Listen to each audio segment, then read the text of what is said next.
Yo tenía como varias piezas que quería mostrarles, pero por el tiempo solo voy a mostrar tres que me parecen importantes. Esta es una de ellas, es una audiencia en el Ministerio de Transporte de aclaración en el tema de la Ruta del Sol cuando se iba a adjudicar, 3 meses antes de que fuera adjudicada, y me parece pertinente que la veamos enseguida y ya la comentamos. Esta es una audiencia de aclaración. Están todos los personajes que licitaron en la Ruta del Sol, que como ustedes saben es la génesis del escándalo de Odebrecht. Esta mega obra de más de 2 billones de pesos fue adjudicada el 14 de diciembre de 2009 y ahí por supuesto estaba la gente de Odebrecht, otras 6 multinacionales, incluso constructores de aquí de Colombia. ¿Por qué es importante o por qué me parecía importante traerla a colación? Porque en esa audiencia el ministro Andrés Uriel Gallego se quejó con los asistentes a esta audiencia porque se quejaba de que había llegado unos anónimos muy complejos y muy hartos denunciando temas de corrupción y él señalaba que ellos habían desarrollado, digamos, todos los protocolos. Pero es una muy importante a nivel nacional que estén interesados en este proceso de Odebrecht. 7 años largos pasaron ya desde que el entonces ministro de Transporte, Andrés Uriel Gallego, lanzó esa frase. Ocurrió a mediados de 2009, meses antes de que le fuera adjudicado el tramo 2 de la Ruta del Sol a un consorcio integrado por Odebrecht. Un negocio por 2 billones de pesos por el que la multinacional pagó un soborno de 6.5 millones de dólares. Que vengan y compitan y que confíen y que los tratamos con toda apertura y con absoluta transparencia y legalidad. El destinatario de la coima, como él mismo lo aceptó ante la justicia, fue Gabriel García Morales, entonces viceministro y mano derecha de Andrés Uriel Gallego. En los videos obtenidos por Noticias Caracol se les ve juntos todo el tiempo. Allí varios empresarios colombianos se quejaron por un trato preferencial con las firmas extranjeras, algo que Gallego negó. También la intervención y la participación de Odebrecht. Pese a las quejas, el gobierno se comprometió en un proceso transparente. En el video incluso se ve a Gallego quejándose por una denuncia anónima que alertaba sobre corrupción en este negocio, tal como finalmente se probó. Incluso puso a Gabriel García, hoy en prisión, a leerla. Conflicto de intereses en Ruta del Sol camuflado. No es sino que en Colombia se vienen a pedir proyectos importantes de infraestructura para que ahí mismo se muevan las fichas que benefician a ciertas empresas. Indignado, el ministro pidió respeto y señaló. Están todos los constructores y los constructores chismosísimos. Todos lo saben, los 1000 y pico de constructores. Hay algún de ustedes, contratistas o contratistas, que diga, a ver, el gobierno me recibe alguna cosa. Díganme con quién he salido a cenar. ¿A quién le aceptó realmente que no le ha reparado yo? Confíen en nosotros que no somos honrados. Somos honrados. Resultan paradójicas esas frases cuando hoy están probados los sobornos y los engrases de la multinacional Odebrecht. Aún más cuando el receptor de esas coimas estuvo al lado del ministro posando en un proceso que públicamente se aseguraba transparente, pero que de forma privada había sido amarrado por el Departamento de Sobornos de la multinacional. Además, nosotros tenemos compromisos con la transparencia. Una radiografía, quise traerla porque es una radiografía de lo que generalmente pasa en las licitaciones públicas en Colombia. De hecho, lo que nos enseñó el expediente del carrusel de la contratación de Bogotá y otros más es que se han refinado tanto los temas a la hora, digamos, de licitar, que si no es porque alguien, uno de estos señores que hacía parte del carrusel, que termina hablando porque no le cumplieron, o sea, porque lo estafaron los mismos señores del cartel, pues no habríamos podido empezar a jalar la pita de lo que finalmente ocurrió. Acá, como ustedes pueden ver, el ministro Andrés Uriel Gallego estaba muy molesto con el tema y sin embargo quien estaba a su lado fue el confeso receptor de 6,5 millones de dólares del soborno de Odebrecht. ¿Sí? La declaración la entregó Gabriel García Morales el pasado 24 de febrero ante la Fiscalía. Qué pena, para que no se vea descontextualizado. Este es un segundo informe que hicimos. Obtuvimos parte de la declaración que rindió ante la Fiscalía el señor Gabriel García Morales a propósito, y me parece importante que lo podamos discutir ahorita porque allí básicamente este ex viceministro de Transporte confiesa que Odebrecht tenía un congresista aquí en Colombia. García es el gran testigo de la justicia para escarbar en la mano larga de Odebrecht. Y miren lo que dijo. Dio nombres propios y empezó por señalar al ex senador Plinio Olano, de quien aseguró ni más ni menos que era el hombre de Odebrecht en el Congreso.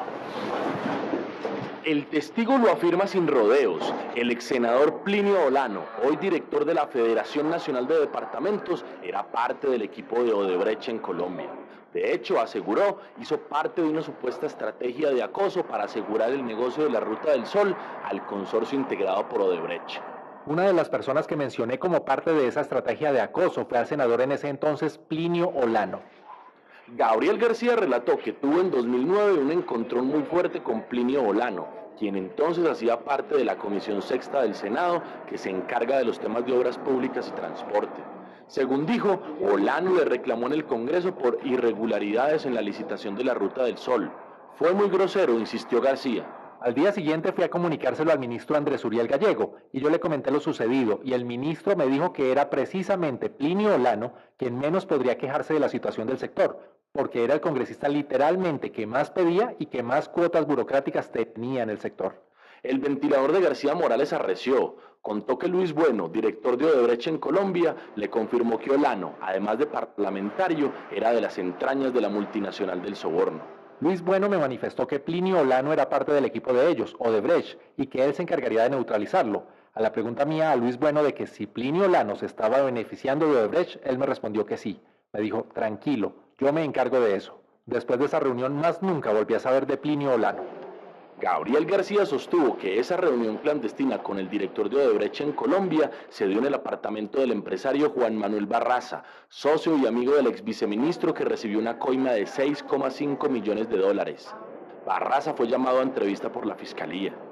Fueron las declaraciones de García Morales el soporte de la Fiscalía para pedirle a la Corte Suprema de Justicia que investigue a Olano en este caso.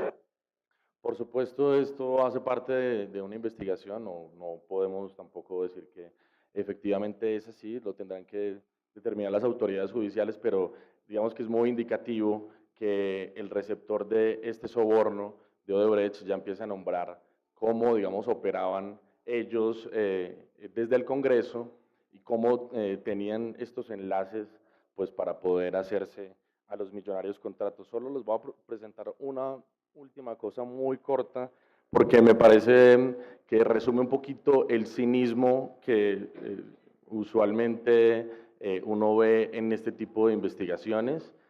Hace parte de uno de los contratos que firmó el señor Otto Bula, excongresista hoy detenido con los señores de Odebrecht. La Fiscalía investiga si esos contratos son simulados, pero en efecto Otto Bula reconoce que los firmó y allí Odebrecht define así a Otto Bula.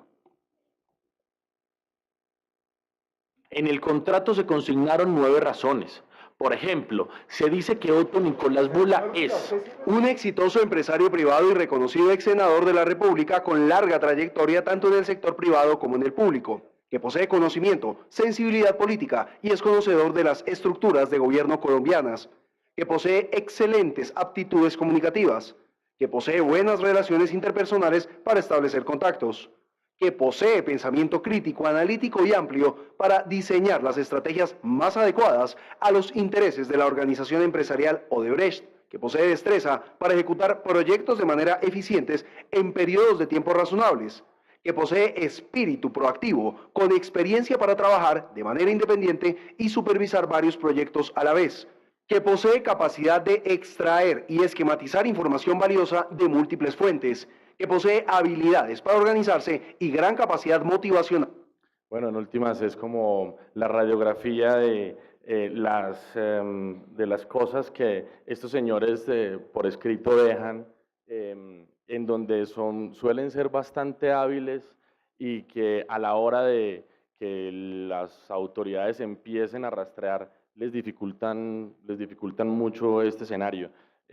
Sobre el tema de Odebrecht, pues me parece que estoy de acuerdo con Nathan en lo que mencionaba ahorita, de este vértigo de la información que está circulando y que hay mucha además circulando, mucha también falsa, en donde hay dos campañas metidas, donde está el presidente, que ya no es solo el presidente, sino el Premio Nobel de Paz, con un manchón tan tremendo, el señor Roberto Prieto en sus gerencias de las campañas.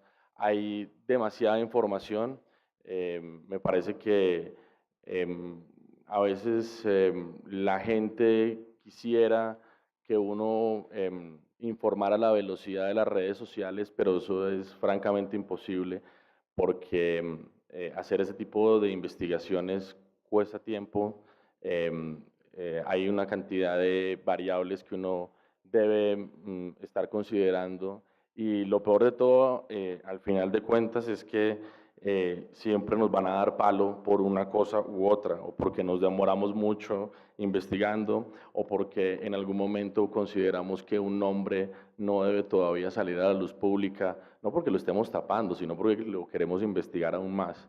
Entonces, este tema de la corrupción transnacional es un tema que estoy de acuerdo, deberíamos cubrirlo de mejor manera. Lo que hicieron ellos con los Panama Papers nos demostró a todos y al mundo entero que acá podemos contar una buena historia de 2 o 3 minutos o en un periódico, abrir un periódico, tener una primera página y demás, pero finalmente no se compara nunca con el impacto que se logró con una investigación en donde además deberían entregarnos las claves de cómo pusieron 400 periodistas de acuerdo para que no se pudiera filtrar ninguna de las informaciones que tenían allí.